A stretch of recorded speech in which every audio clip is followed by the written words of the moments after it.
Finally tearing this 3.5 apart that I put in an Exploder over a year ago.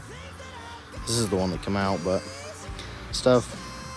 This is the good head. The other head, one cylinder was smushed. But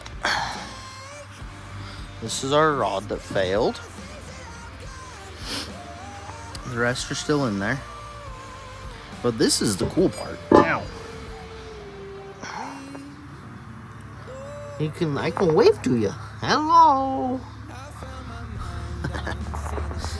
Awesome. And my cylinder is dicked. That's the one that said goodbye. It might buff out though. I don't know, we'll try. JB Weld, a little buffing, a little hone. It'll be alright. New set of bearings. This one was